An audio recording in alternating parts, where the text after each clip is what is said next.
This amazing round table.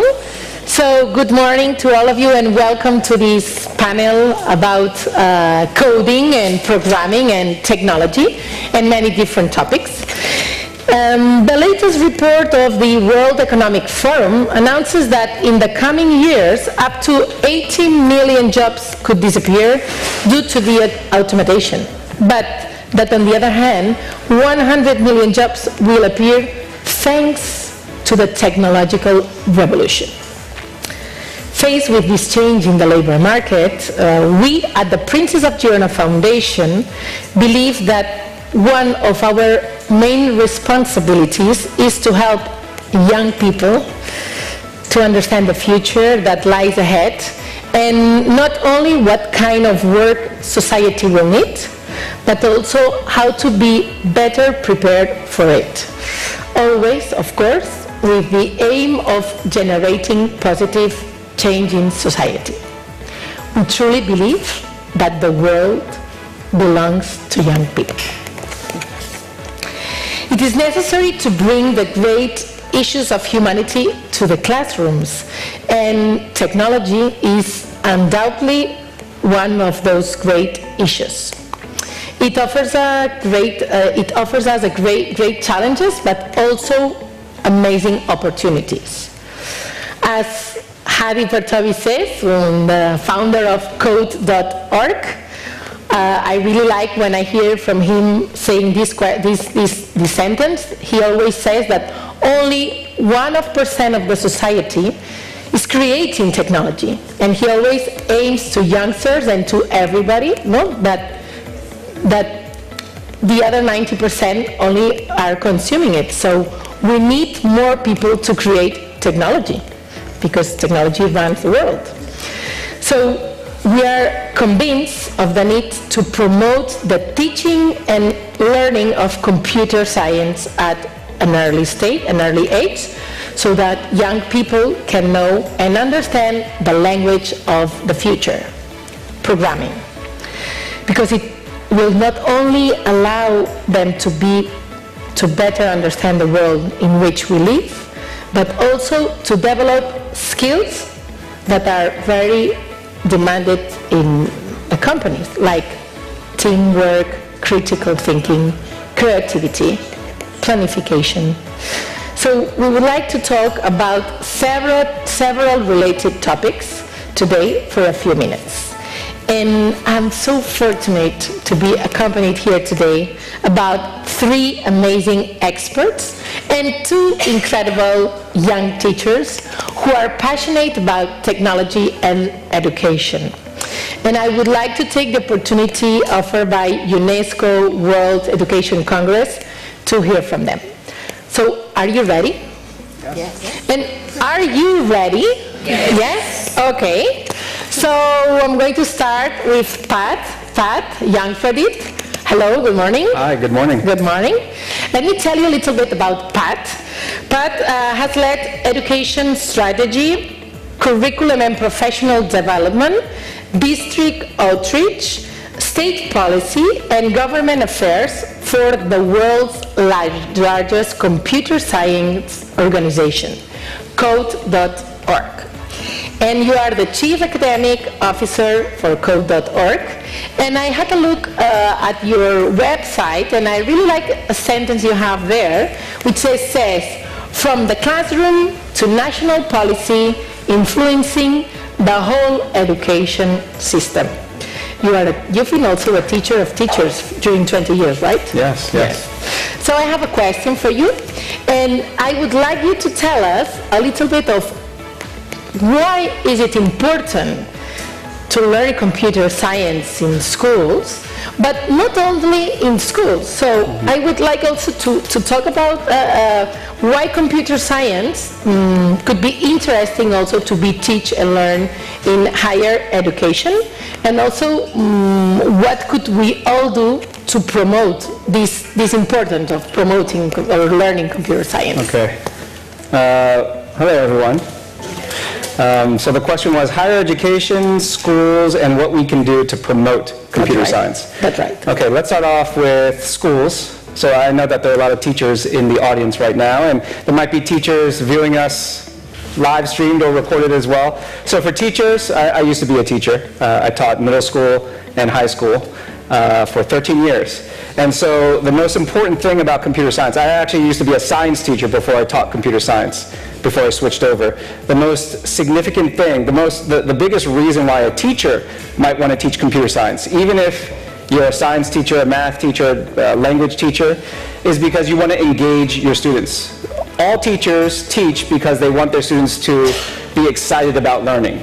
And so computer science, because it's so relevant, because it's so fun, because you can actually make things rather than just read and take tests, because of that, teachers should teach computer science because their kids will be engaged, because the kids will be more excited about learning whatever topic.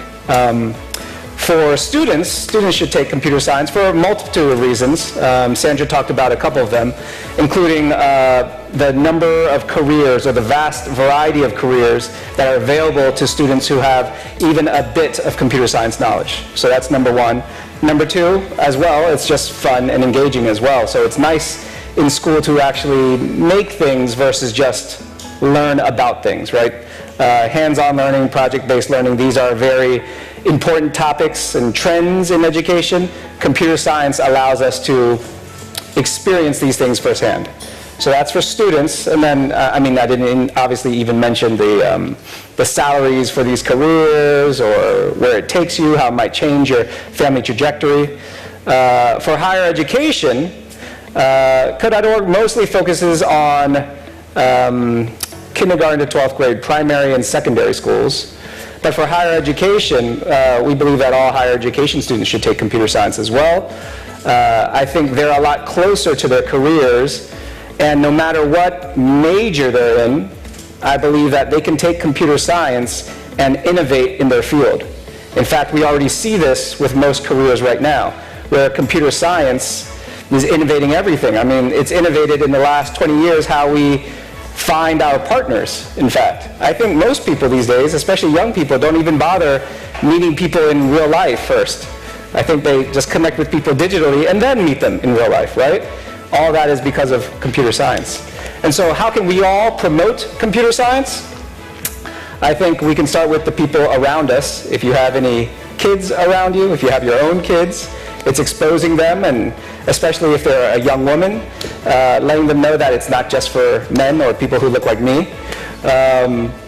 And even more than that, beyond the people around you, I think it's investing in opportunities that lead to like scaled change. So nonprofits, the education of teachers, camps for students, etc. Okay, I forgot that to put the video of the hour of code. Is it ready? Perdón, el video está preparado? Because I think it's very interesting to explain to them also this revolutionary activity you are doing in the classrooms of all over the world. And we're also promoting them in Spain with some of our teachers. So we have a video that we would like you to have a look about the hour of code. I don't know if it's ready. If not, we'll put it later. If not, ¿está preparado? O si no, okay. If not, we will continue with our next guest. And how are you, Anne? Very good. Very good. So let me introduce you, Anne Morley. Anne is a passionate mathematician and a senior manager of risk advisory specializing in cybersecurity and IT at Deloitte. She believes that women make up a professional caste that is not fully exploited in the world of information and communication technologies.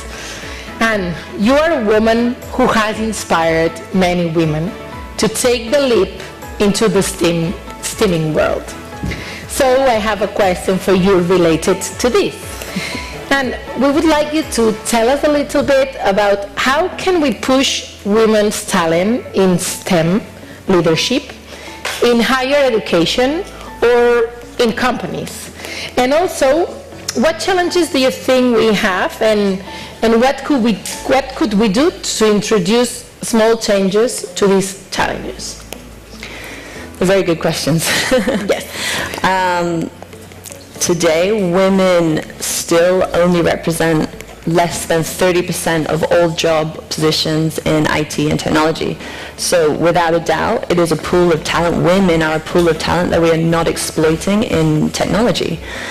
And I think, and a lot of people think that the issue starts at a very young age. I mean, the Code.org objectives is starting at kindergarten with children. I think that there are 3 key areas that we should all be working on, both in higher education as well as in companies, that we could really focus on to help improve that. The first one is role models. I feel that there is a real lack of female role models in IT and in technology. And for young people, what you cannot see, you cannot be. We need to normalize women in technical roles. We need to promote female talent in the technical industries. And it's important for both boys and girls that we just normalize the presence of women in this industry and in all of these roles. The second point that I think that we should all be focusing on is introducing STEM education at a young age, as young as possible. Unfortunately, we have a lot of gender stereotypes still today that boys are smarter than girls, that girls shouldn't study technology, and it still exists and we still see it, and we need to stop that stereotype. And it's on all of us to try and promote young girls in technology, try and encourage them to do anything that they can or anything related to technology, and giving them that visibility of women who are in the world of IT and technology. And the last thing that I wanted to say is we need to make STEM relevant, current, and up to date. So I studied mathematics at university. When I finished my degree, I was told I could be a teacher or I could be an accountant. I don't know, I didn't know what to do. And the truth is, I did not have visibility of what other options I had. And if you study STEM, you have infinite options. There are so many opportunities, and we're not capable and we're not good enough at communicating those opportunities and those options to young people. And I think that all of us, especially companies, need to work on showing and marketing all of the opportunities that are around, whether it's engineering, artificial intelligence, cybersecurity, all of these technical industries and technical roles. There's such a large range of roles in cybersecurity. There's really technical hackers, and then there are really strategic people that have to understand requirements and communicate them to the business. And I think we have a long way to go in communicating and making those different roles visible to young people. Thank you, Anne, and also thank you for being a role model. Thank you. And thank you, Deloitte, for promoting people like you and for having the opportunity to have you in places like this Congress or in the Talent Tour, because I think it's so inspirational, no? for young women and for girls. And thank you, Anne. Thank you. Arantxa, well, we're very far away in this panel, but Arantxa Martinez, how are you? Fine, very good, thank you. Fine, thank you for being here with us. Arantxa is an economist and a social entrepreneur and Princesa of Girona Foundation Social Awardee in 2018. Arantxa, you had an experience in India as a volunteer that changed your life and made you apply your knowledge and professional experience in strategic marketing and to the social sector. And because of that, you founded in 2009 itwillbe.org, a charity that helps fight poverty through technological innovation. Yes? So, Arantxa, you're changing the world and helping those who need it most using the most disruptive technology. So, we would like to know about how and when, because I know your story, but I think that the audience doesn't know this story. So, we would like to know how and when did technology break into your life? And what have you been trained in, and what do you think could be done also in higher education to push for there to be many more Aranchas in the world? I know it's a little difficult question and many questions in one, but we would like you to know a little bit about your experience, and I think you can also be a role model. No, all of you are role models, but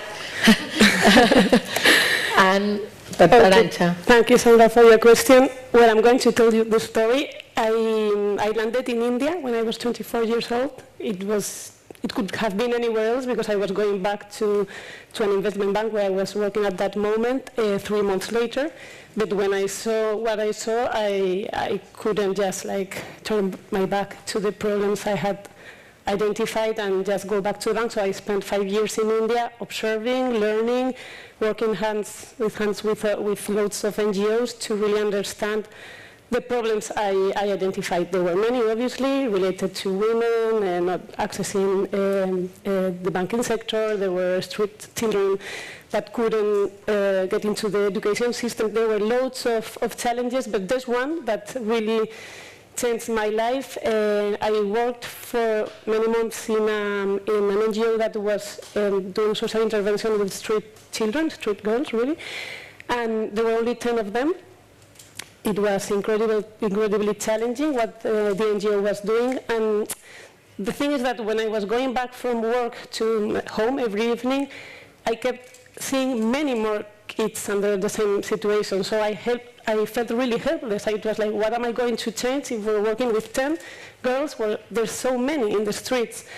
And I honestly thought of quitting what I was doing because I didn't think that could have a really big impact.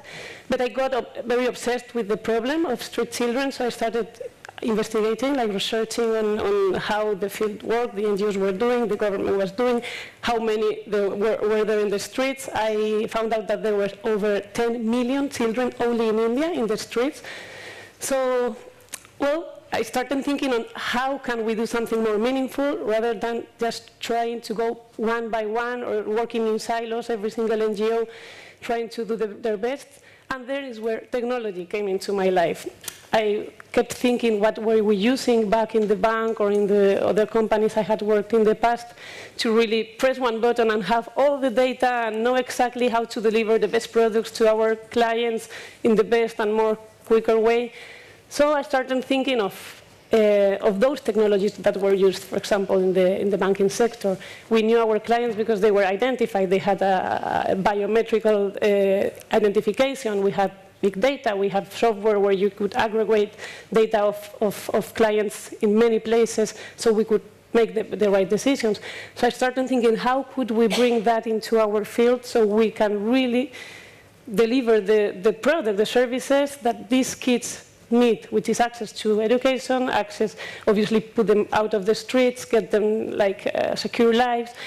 And well, the first project that we started working on was to try to do this for the street children context. So we started partnering with lots of entities in the field, so we could create technology so that NGOs could, first of all, create a digital ID for these children so they could be visible, first of all, because if we don't make context visible and problems visible, we cannot really tackle them. So I'm not going to go into the details of the project or other projects we've been running all these years, but what I wanted to tell you is that for me, suddenly I felt I was missing something very important.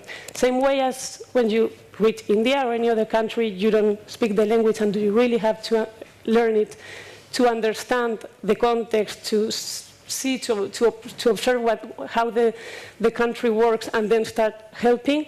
I was missing also digital skills. I knew technology was key for our sector because we could scale solutions. We could really deliver the right products and services NGOs needed to go to the roots of the problems and find the solution and scale them to the world.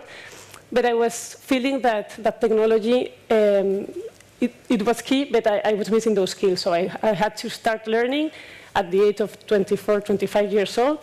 And now I understand that it's a little bit late. I mean, it's not anymore just a career, it's a language, a real language that everyone needs, and it's not only those specific professions where you need it, but you need technology and digital skills as a teacher, as a doctor. Any career you can think of is tackling social problems, always. So if you really want to solve all the main social problems the world is facing, we need to create technology from and maybe you will not be coding or creating the technology itself, but I always say, because of my experience, that in those teams where technology is created, you need psychologists, you need doctors, you need the people that know the problem very well, that feel the pain, that feel that they are motivated and passionate to solve that problem. And if you put together these multidisciplinary and diverse teams, you can really create the right ethical technology to solve the challenges. So that would be my Of message, course. yeah. I like, because it's more or less what you always say in code.org too, no? Because you have more solutions to the problems. If not, you can only have one or two solutions, and it opens, and it's necessary to learn it. Even Hadi always says also, even if you want to be a farmer, a doctor, whatever, you need to understand this language of the future. Okay? So now we're going to go Max Mix. We have our two teacher generation girls. I don't know if you prefer to, I will answer you in English, and they both speak in English, but as we have the audience 50-50, if you want to answer in Spanish or whatever, feel free, okay? If not, we will do a kind of summary later, okay? Okay, so we have Miriam Tejada. Hello, Miriam, how are you? Hello, very good, thank you. Okay. Miriam is part of the 2021 class of Teacher Generation program, which is a professional development program for future teachers that we promote from the Princesa of Girona Foundation, in which we offer every year to 30 young people the opportunity to belong to a community of future teachers who are passionate about education, and this is very also important, whose eyes shine about education, being a teacher.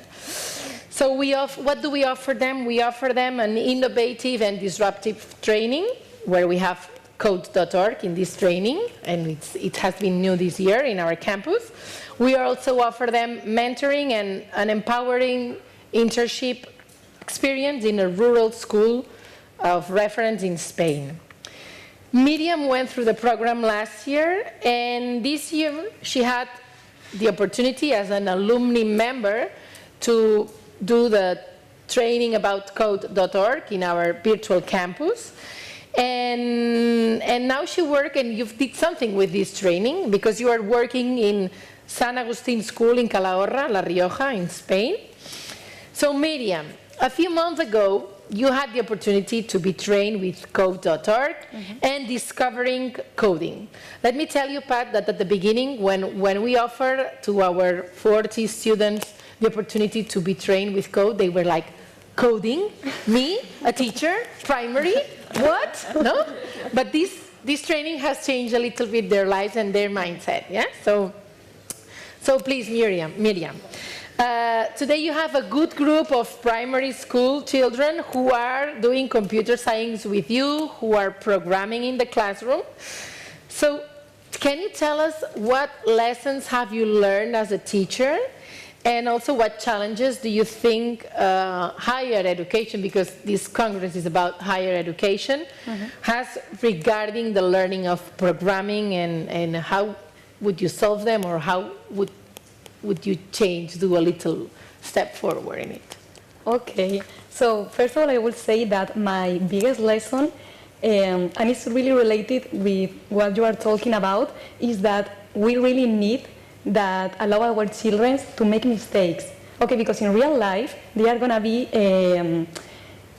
trying to go to a lot of places, and a lot of people are going to say no, and they are going to have to find solutions. So, for example, if we always try to protect the children, they are not going to be prepared for the real world. So it is something that I really try with my children, that is, okay, you have made a mistake, now you have an opportunity to find a solution to this mistake. And this is really something that I really like about code, because they are constantly finding solutions to the problems that they have when they are programming. So this is something really important to me, like expose my children to different problems and allow them to grow in self-confidence and to try to find solutions to this. And regarding to the challenge, I think that it has to be with this fear that we have to what we see as unknown or frightening. And I think that is because most of the times we have fears, we think that technology is the enemy because it's not really related with humans and we try to combat. But I think that is a really big mistake because technology is part of our society, we cannot deny. And I think that the best thing to coexist with the technology is to try to understand technology, and this is the best way. And for example, when initiatives like Code, you really understand how the technology works in a really funny way. For example, in my case, Code really took away my fear of programming, and now I'm going to say that a year later I'm going to try to do my first JavaScript course because I really want to continue improving and I really want to continue getting better in order to give a better service to my children. Okay, thank you, Miriam. And now we have Christina, the last one. Christina, how are you? Fine. Okay. Thank you. So Christina is now part from teacher generation, from this class, and you're doing your internship in a rural school in Aragon. Yes. And you've also been trained with code.org, with our virtual campus, but you've also had a different experience. Miriam has also had this experience, but I think Christina and some other girls that are in the audience have had this experience constantly, that they have accompanied us in our talent tour of the Foundation, which is a tour we've done in different cities of Spain to push and connect young talent. And she has come with us being a leader of a workshop of code.org. So they have been, she with other teachers have been doing the Hour of Code. Yes, and also with Hadi once. So she had a very interesting experience, not only receiving the training, but also being a trainer. So Christina, please, could you tell us about the relationship between learning to code and the development of soft skills? And also, what do you think is key to fostering STEM vocations from an early age? And as a teacher, because you are a teacher and you have the kids in the class, so what role do you think also the teacher should have in promoting these vocations, these STEM vocations? Thank you, Sandra. So at the end, I think that programming is not just about learning a series of actions, but to deeply understand how technology works. So soft skills are really encouraged through programming, and especially programming and code, platforms like Code. For example, when you think about a big problem and you have to find a solution to it, when you program at the end, you have something big that you divide into smaller actions that are the blocks of programming, and then you are able to find solutions to bigger problems just by coding, because when something is really small, you can solve it, but when something is really big, you cannot do it. So if you have the ability to divide something, it's more likely that you cope with the adversity better. And this is really related with emotions. Maybe technology and emotions, we feel like they are worlds apart, but if you know and you are confident about yourself that you are going to be able to solve something, it's less likely that you have an emotional breakdown when doing something. Also, you've talked about it, but when you program, there is not only one solution. You have more solutions to a problem, and then you have different paths in which you can choose how to go and maybe have the same result. And that leads also to creativity, because you can choose wherever path you want to go, and critical thinking. As you understand which path is better, even they lead to the same result, maybe one is more efficient than the other. And when you understand machines and you understand the world we live in, at the end is digital, you are more able to be aware of what we use and be a person that can make an action and that can change. And considering this is really important, and that make enormous changes to children, it is vital that we teach children programming about computer science. And I think the key is to make it attractive and to make it real, like a significant change. Not only studying something, but being able to do creative projects, for example, with programming, and to see the real part of programming. We live in a world where we have mobile phones and that we use technology every day, so it's really easy to connect the real life with the school. And it is not only about just making proficient engineers or people that will lead to IT careers, but also like teaching people that are, with high interest in science and that could be able to solve problems with technology and in a digital way. So the key for me is teachers, like teacher training, because as Miriam has said before, like many teachers don't teach science because they are afraid of it. So when you make teachers teach something, children are going to know it. And at the end, schools are the key to balance inequalities because every children is going to go through school. So we need to make sure that programming and computational thinking are in schools because you cannot be interested in what you don't know. So in order to make every children and develop career vocations and STEM vocations is key to introduce programming in schools. And at the end, I think the most powerful tool we have in mind to change and make significant changes to the masses is education. So teachers should be the answer. Okay, thank you, Cristina. I don't know if you have any questions because I have a last question for you, but first maybe the audience has a question. Have you got any questions? Okay, you can start if you want, Marta. If not, Gabi. Then later, yeah, we'll have 2 or 3. Yes, Marta. I want to ask Pat. You have been training teachers for years, so I want to know what can you tell us about this experience and about the importance of teachers as a catalyst for educational change. Wow. Let's start with the last one because Christina said it best. Teachers as a catalyst for change. You know, I taught for 13 years. I taught middle school and high school. Middle school is the hardest, gosh. If any of you are middle schoolers, I owe you a drink at the bar later on. I mean, if you teach middle schoolers. I don't know if I can say it any better than what Christina said. Like, all students are going to go through education in some way, shape, or form. There's going to be a teacher.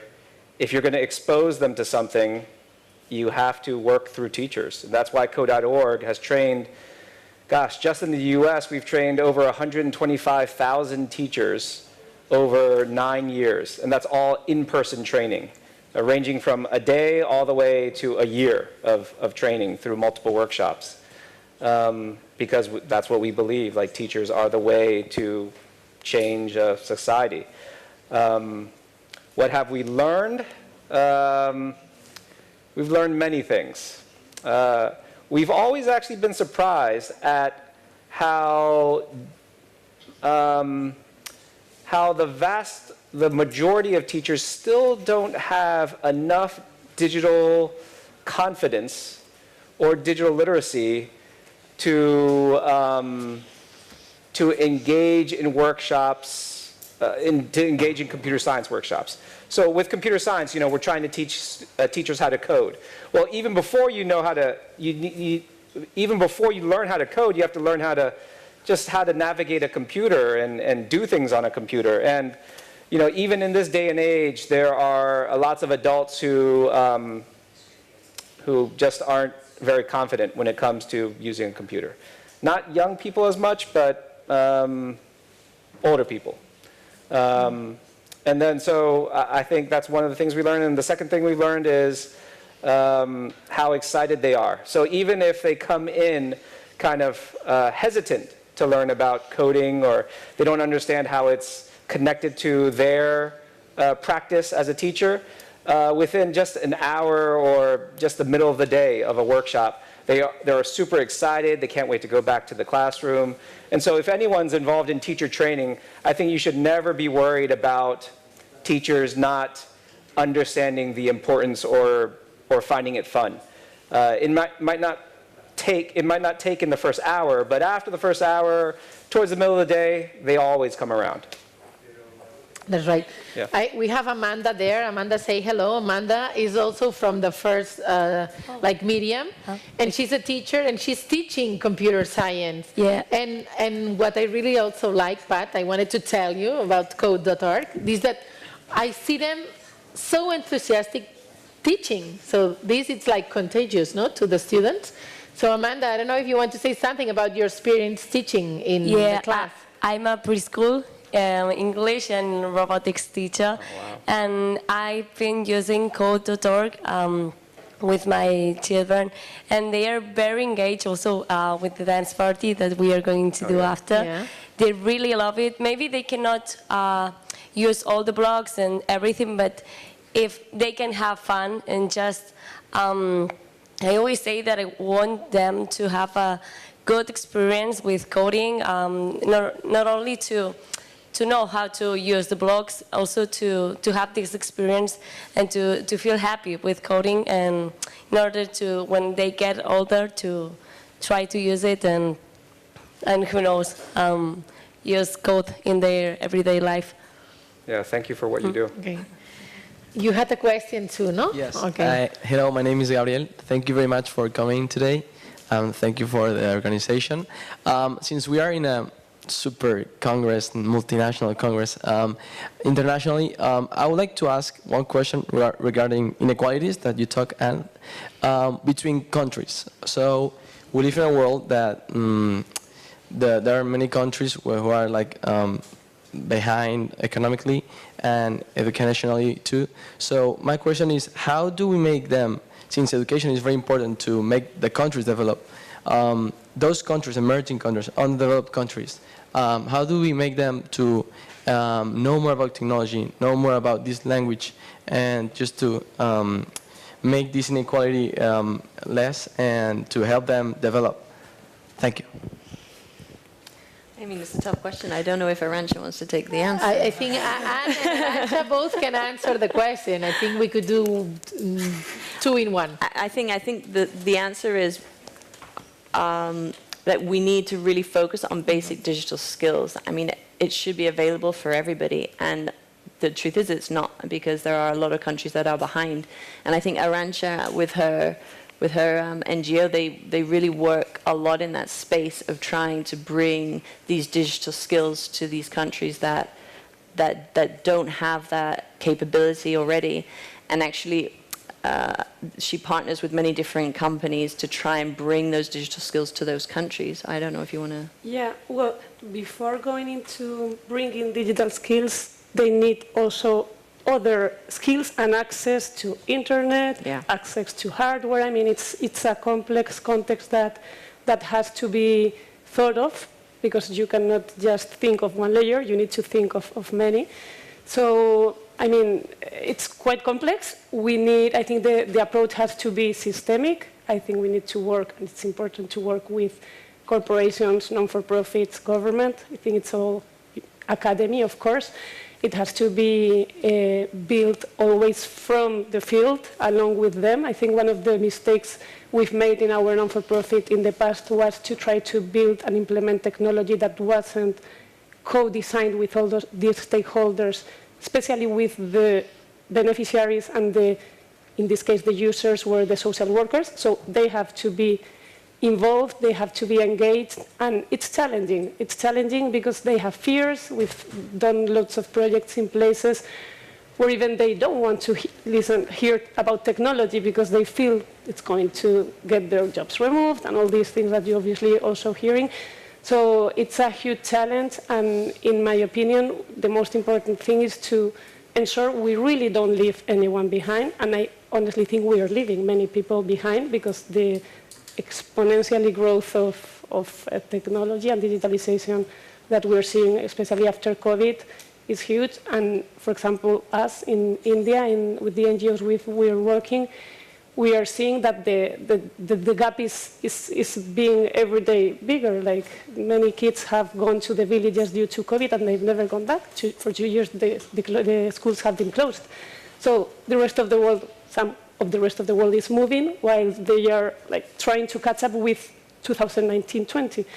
So it's challenging. I don't have a solution. We're working on it. We're trying to engage as many partners as possible and trying to send this message as much as we can so that well, we are one world and we try to help each other so that we all code at the speed that the world needs, not only a minority of the world needs. That would be mine. Yeah. And I think also that code.org is doing an amazing job with this, because you were explain to them, because code.org is almost in a lot of countries, and the one that they are not there, we have Fran over there, that we can end the foundation that are going to help to push code.org wherever it's needed. But I think there is something very interesting you do that maybe you can explain to them, which is the unplug activities, because this is a thing we found very interesting, because some of Cristina and Miriam are working in rural schools where sometimes they don't have Wi-Fi or they don't have computers, so they have some materials that, and all of them, you have thousands of tools that are free and unplugged, and this is very interesting to help these not leaving kids behind. So can you just, well, just because I think it's very important to say what do you do, no, in these cases? So I want to give a shout out to Dr. Tim Bell. He's at the University of Canterbury, I believe, in New Zealand. And he's the one who came up with the idea of teaching computer science without a computer, and what we call CS Unplugged, or Computer Science Unplugged. And basically, behind every computer science experience are concepts, right? So that don't really involve the computer. These are just human ideas. And Unplugged is a way of teaching those concepts just without a computer. So for example, the idea of networking, right? Like with computers and servers, you may have heard of the idea of a server. A server is just a computer somewhere else that is providing information and connecting other computers together. So how can we teach the idea of networking and communication without a computer?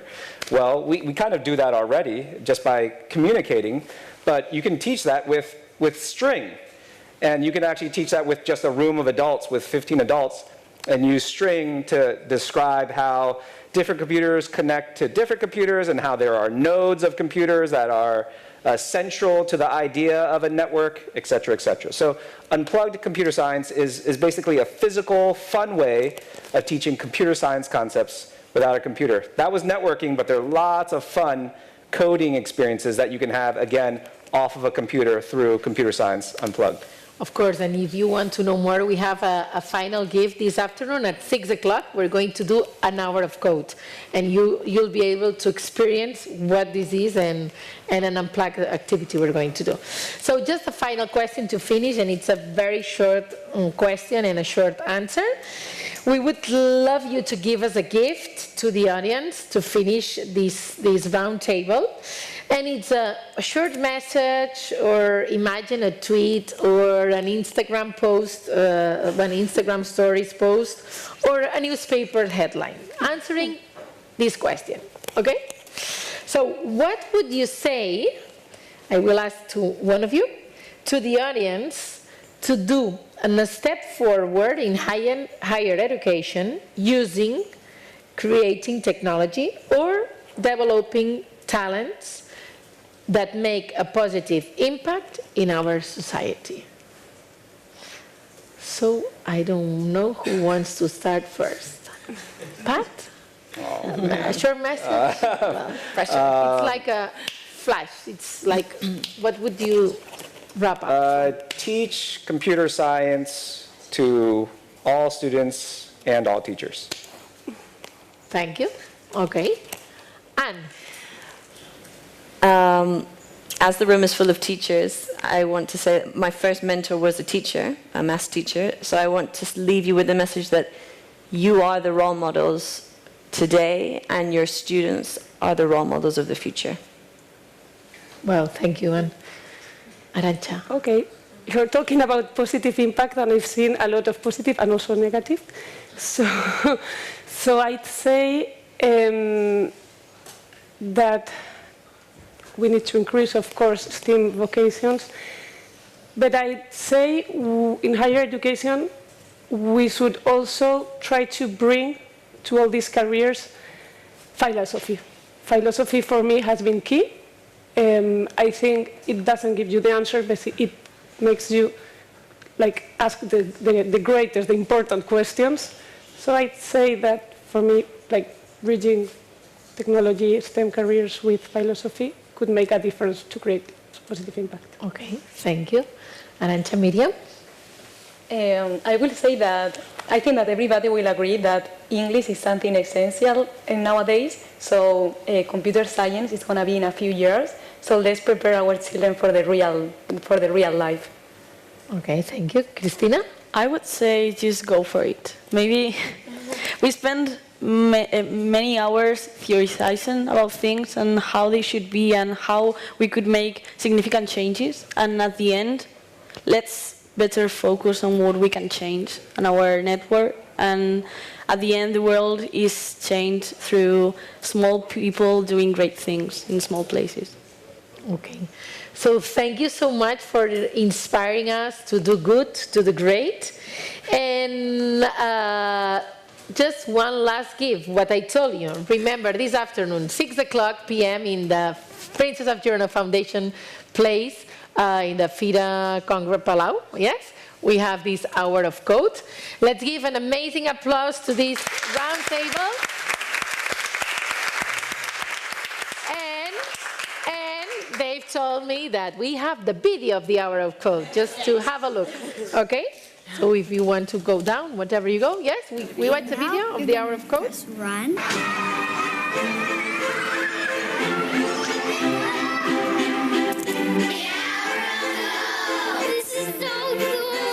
Hour of Code. The hour of code. Todos lo pueden hacer. Your teacher says you guys are into it. We are. It's very awesome. Students around the world had an hour of code today, part of a global movement to show kids what it takes to create the programs and apps they spend so much time using. The largest education events in history. Organizers set what they called an ambitious goal of reaching 10 million students this week. Almost 15 million signed up. This week, I'm proud to join the students, teachers, businesses, and nonprofit organizations taking new steps to support computer science in America's schools. You guys are already getting a head start on taking over the world. I got it. They've been so excited about it. They don't even have to be a computer science engineer. Maybe they want to do something else. But in our world, this is going to be the basis for everything that we do. Look what I did. When you're building a program, you have to think outside of the box. If you can change technology, you can change the world. I challenge girls in every single country to learn 1 hour of code. Every district should do, every district can do it. Please help us get the hour of code to every school and every classroom and every child. And my school's doing it.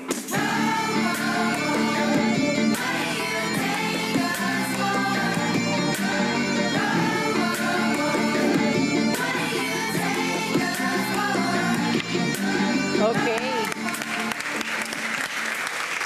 So, Pat, you're doing a head talk this afternoon, no? Or a head talk? He's doing it in the auditorium, I think, or downstairs. Yes. So, thank you so much for everything.